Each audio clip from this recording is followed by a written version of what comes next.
Oi, oi! Sejam bem-vindos a mais um encontro do Clube do Livro, Jung e o Tarô.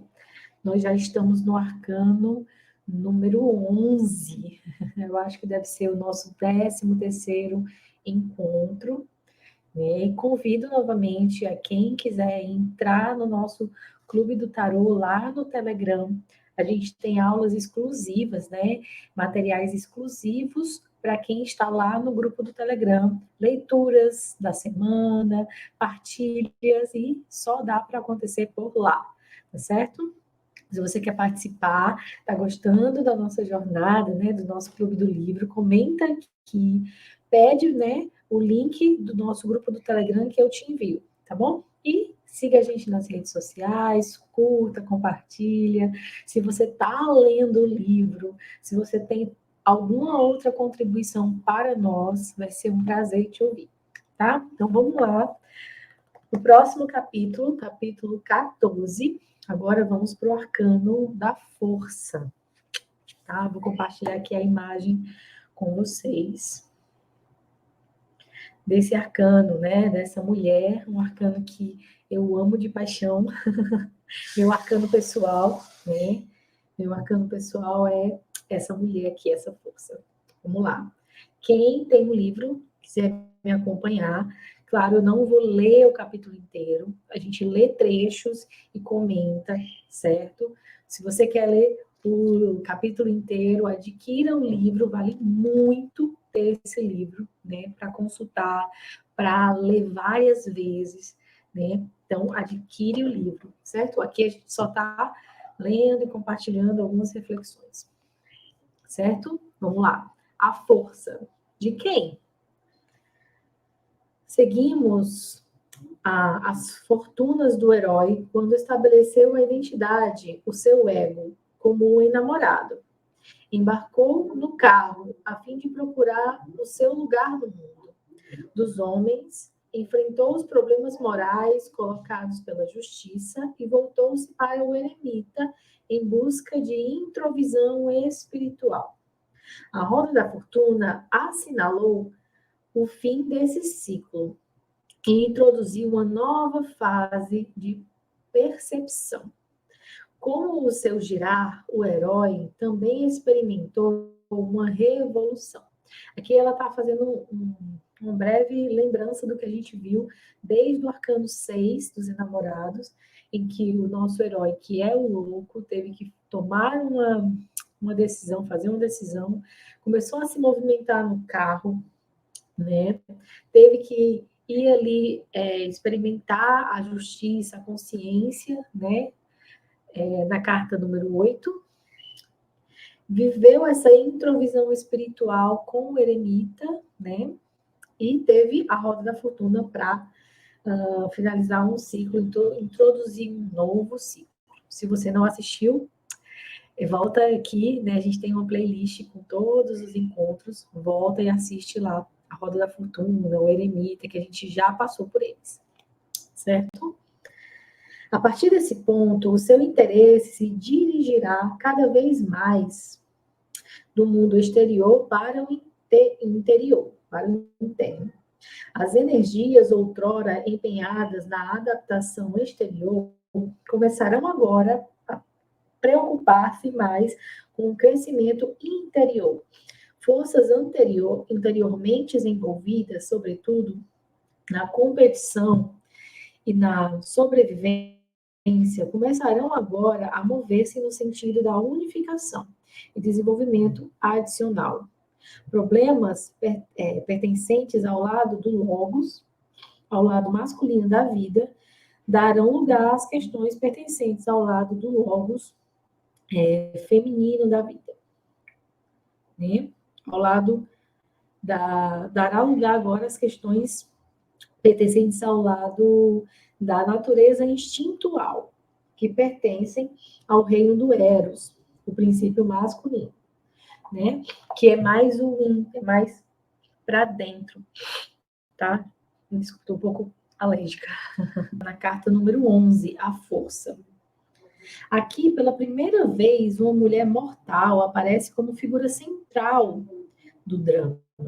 Não é uma deusa pintada, imóvel, sobre um trono. É um ser humano, vestida à moda do tempo. Obviamente, porém, não se trata de uma mulher comum, pois está domando um leão. A forma do seu chapéu sugere a lemniscata do chapéu usado pelo mago interior, né? Pelo mago, né? A carta número 1. Como o mago, ela deve possuir poderes mágicos. E como ele apresenta uma figura interior ativa no inconsciente do herói. Figura mais prontamente acessível às consciências do que o seriam um deus ou uma deusa, tá?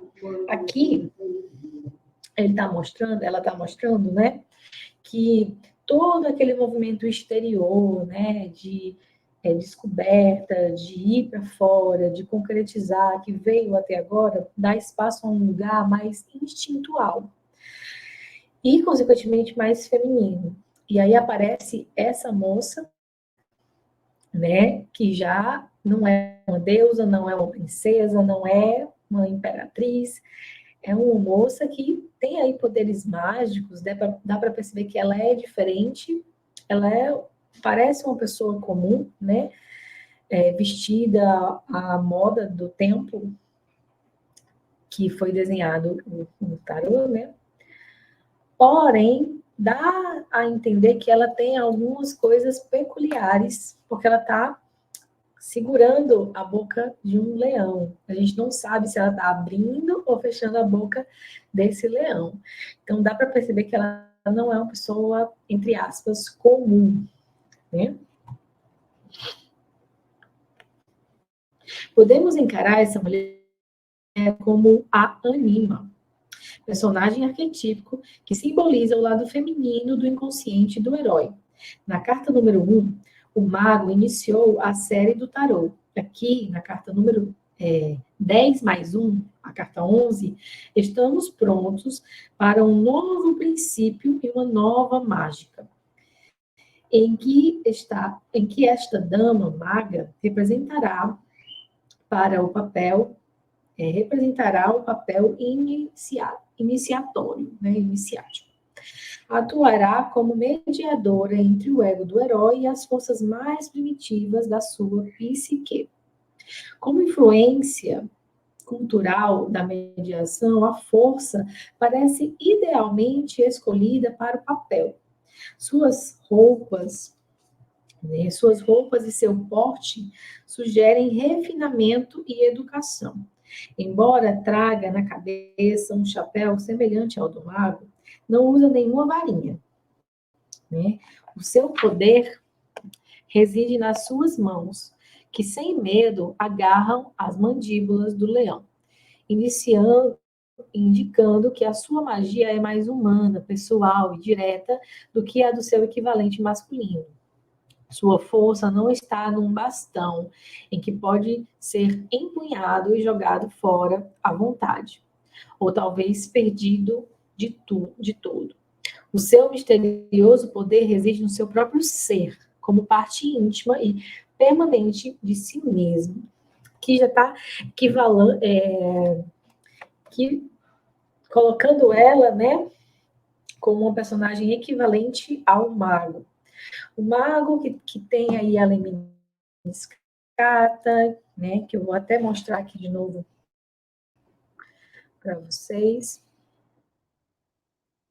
O mago que tem esse chapéu, tem aqui esse chapéu, né, com uma lemniscata, e que tem ali poderes mágicos de, né, sedução, de atração, né?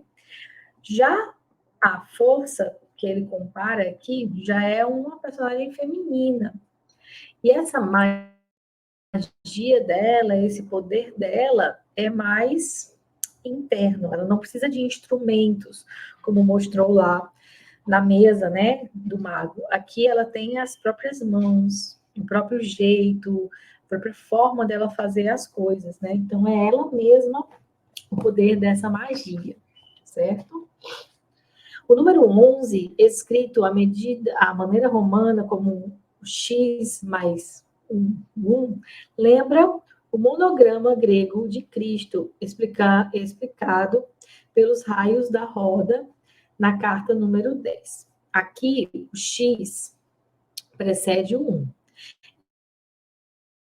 equivalente a uma nova magia pintada na carta número 11, né? Que tem a força do número 10 e a força do número 1.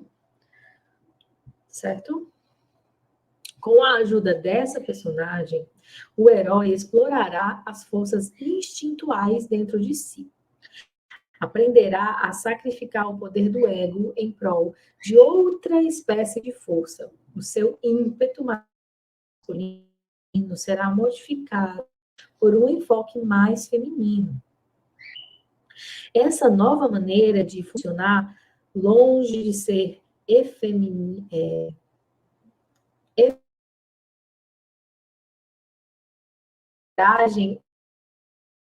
é o valor.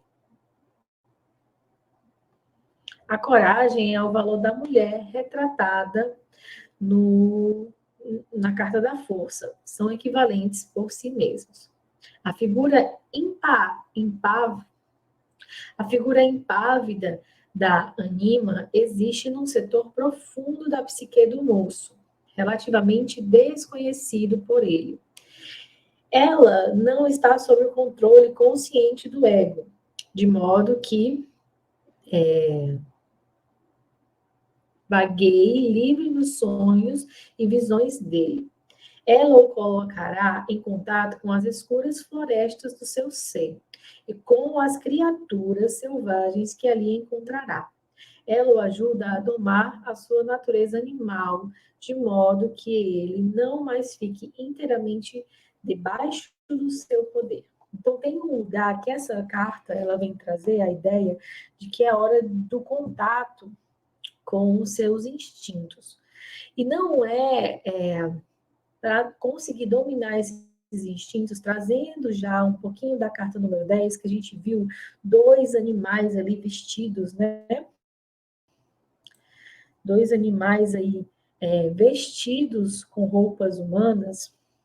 Aqui na carta número 11, a gente tem uma mulher dominando ali um leão, dominando ali os seus instintos. Ela não está mais, as figuras não estão mais personificando o animalesco, né, do homem, mas sim sobre o controle. E quem controla, né, o que controla isso é o feminino. Aí ela coloca, né, nada daquele pensamento de que seja afeminado, mas sim a força feminina. Né? E eu acho muito bonita essa frase. A coragem e o valor da mulher retratada na força são equivalentes por si mesmos. Né? Então, é com o jeito da mulher, né? Do feminino, que você controla essas forças. Não é com a força bruta, né? Não é com bater de frente, é com o jeito, é com o acolhimento, certo? Por isso que é retratada aqui como uma mulher. Não sei se vocês que estão aqui conhecem, mas tem um tarô, que é o chamado tarô. O tarô. Me fugiu a memória. Mas é da mitologia, né? O tarô mitológico, pronto. Na carta número 11, né, no tarô mitológico, tem a figura do Hércules, se eu não me engano. Né? Para mim, é muito esquisito trazer uma figura masculina para essa carta da força. Claro, Hércules matou o leão, né, o grande leão lá de toda a mitologia, né, matava os grandes monstros, tinha esse domínio, mas aqui a gente está falando de uma força feminina, de uma força de uma força que é com jeito, é com graça, é com inteligência. Né? Então, quando essa carta sai, não é com a força bruta, com bater de frente com as coisas, mas é ter o seu jeito de equilibrar o instinto e também, né, o racional, certo? Para mim é muito esquisito trazer uma figura masculina aqui nessa carta aqui. Né? O papel do feminino como a influência mediadora entre a consciência humana e a psique primitiva é celebrado em um sem número, em muitos contos de fada, né? Como a Bela e a Fera, a Princesa e o Sapo, né? Nessas histórias em que uma mulher, por amor, que aceita a natureza bestial, o animal, não é só domesticado, mas também transformado, né? Na Bela e a Fera, a Bela é essa carta, né? A Bela e a Fera é a dama, né? Gentil, inteligente, ali transformando aquele homem, né? Aquele príncipe que estava ali de fera, né? Tomado pelos seus instintos, tomado por esse animal feroz que habitava dentro dele.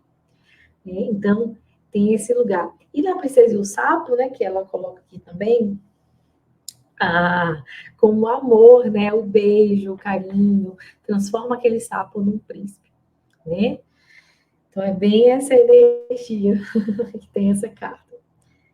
Disse Jung que a primeira metade da vida é dedicada à natureza e a segunda à cultura. A mulher dessa gravura parece ser uma pessoa de cultura refinada, pois conquanto o leão seja o rei, né, da floresta, precisa ser domesticado para poder fazer parte do círculo palaciano dela. O processo da domesticação requer uma conexão íntima entre a dama e o leão. A diferença do seu equivalente masculino, esta maga, né, a diferença da força para o mago. Deixa eu me perdi aqui, peraí.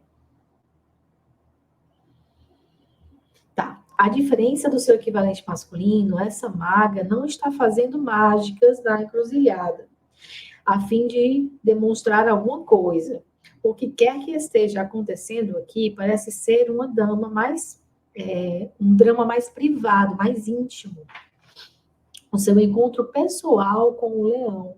O número 11, em arábicos, 2 uns, colocando um do lado do outro, né? Um e depois um. Repete o número 1 do mago, sugerindo, ao mesmo tempo, a dualidade reflexiva do 2, que é a sacerdotisa, o número sagrado da papisa. Como se pode esperar, a magia dessa figura da anima é mais sutil e menos dramática do que o mago. Ela não manipula objetos nem formas sobre a mesa. A sua mágica é a relação humana, são as relações, a audácia do envolvimento pessoal e do contato físico.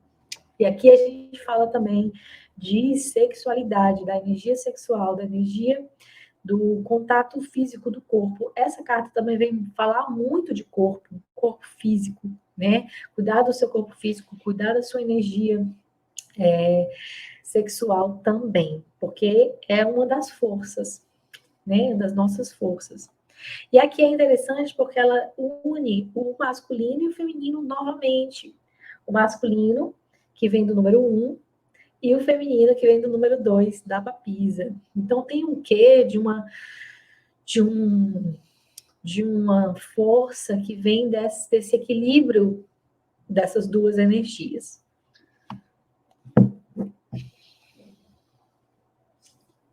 Tá?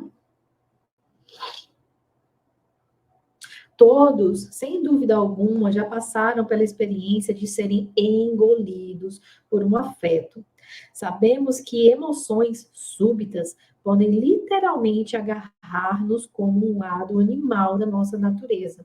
Pode saltar sobre nós, vindo atrás para reclamar o que é devido.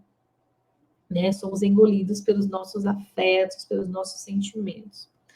Nessas ocasiões, a consciência do ego é posta de lado e os nossos corpos são presa de uma força incontrolável.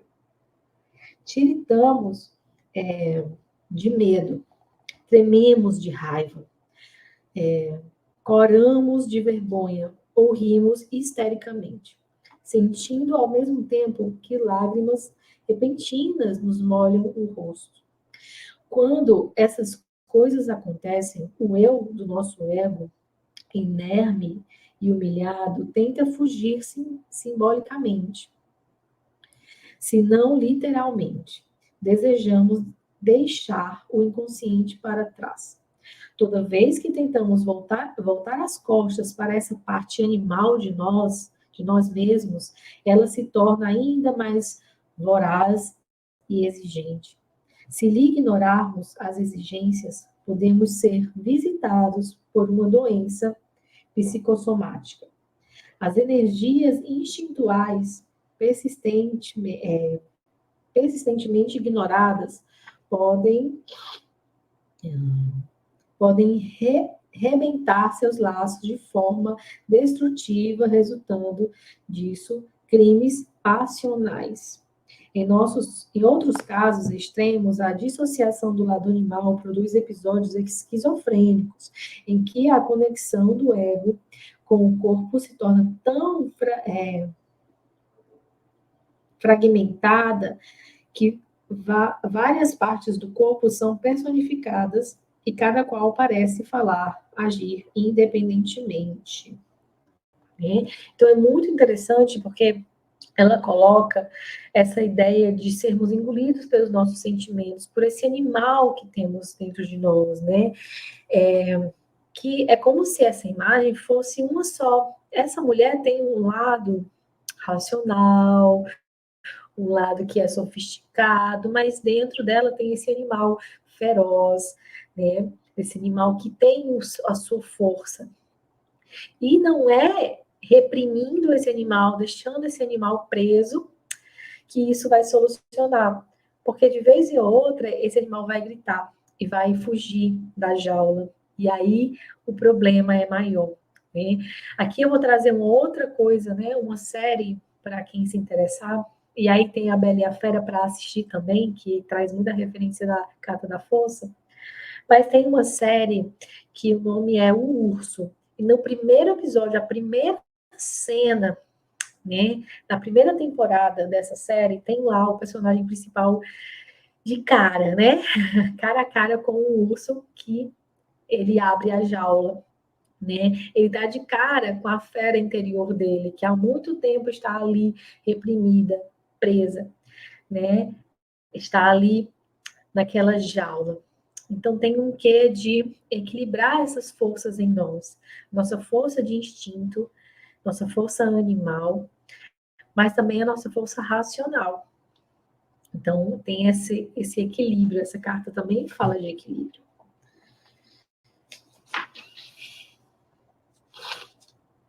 Mas o fato de experimentar o poder do animal não significa que temos de gritar nossas raivas e agressões a plenos pulmões, tolerando nossa própria histeria em nome da terapêutica. Ao contrário, toda vez que jogamos em outros os nossos afetos, jogamos fora alguma coisa que nos pertence. A experiência do animal com o nosso animal e perdemos o contato com a sua força, tá? Então é esse equilíbrio mesmo, não é nem reprimir esse animal, porque como a gente leu anteriormente, vem, né, os casos de emoções súbitas, sabe aquela choro que não dá para controlar, aquela raiva que vem por um acúmulo de outras coisas, como também deixar esse animal livre, a gente cria aí, né, agressões, impulsos que não são necessários. Né? Então, é bem o equilíbrio, né?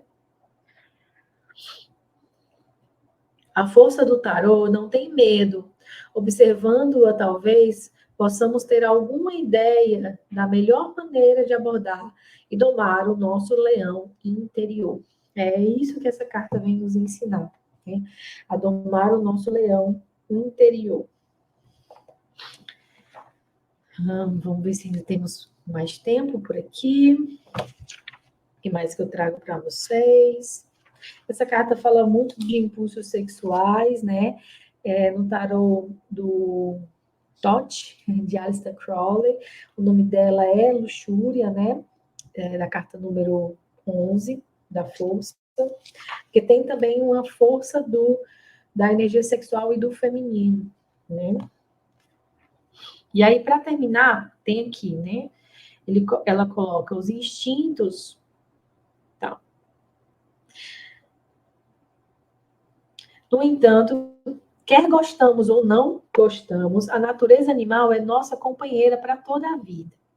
Temos de encontrar um jeito, como sugere a força do nosso tarô, de caminhar ao lado dela, em pacífico companheirismo, comentando o problema do relacionamento com o nosso lado instintual. Aniela Jafé diz o seguinte, ela vai citar essa moça, né? Os instintos suprimidos e feridos são os perigos que ameaçam o homem civilizado. Os impulsos não reprimidos são os perigos que ameaçam o homem primitivo. Em ambos os casos, o animal é alienado de sua verdadeira natureza. E para ambos, a aceitação da alma animal é a condição da totalidade e de uma vida plenamente vivida. O homem primitivo precisa domesticar o animal em si mesmo e fazer dele o seu companheiro. O homem civilizado precisa curar o animal em si mesmo e torná-lo seu amigo. Né? Então, a gente vê muito, assim, quando se reprime demais esses instintos, né? Reprime tudo isso, em algum momento isso vai transbordar. Né? O homem civilizado, né? Com a moral e bons costumes, reprime demais. E o homem que não é civilizado, vamos dizer assim, um homem primitivo, ele está muito no animal. Né? Então tem que ser o meio termo. Nós somos essas duas forças. Né? Nós somos isso. Nós somos essas duas energias. Então, essa carta vem nos ensinar isso. Né? E sempre quando ela aparece, né, ela está falando de algum aspecto de nós que precisa ser olhado. Né? De deixar as nossas emoções, às vezes, gritarem. Sentir mesmo. Né? E, às vezes, controlar isso. Domar isso. Certo? Então, fica aí para vocês continuarem a estudar essa carta. E até o nosso próximo encontro, a falarmos, né, estudarmos a carta número 12, que é a carta do enforcado, certo? Enquanto isso, vão assistindo as outras, vão fazendo anotações, vão comentando, certo? E só quero dar um aviso que pode ser que demore um pouquinho os próximos vídeos, tá? Por conta de agenda, por conta de compromissos. Talvez eu tenha que fazer vídeos quinzenais e não semanais, tá? Mas esperem, tenham um pouco de paciência, que a gente vai estar postando, né, a sequência todinha. E aí a gente vai chegar no arcano número 21, que é o mundo, né? Tá? Estamos na metade da jornada e vamos chegar com paciência, né? Respeitando o nosso tempo de estudo e respeitando os nossos compromissos. Certo? Então, até o nosso próximo encontro.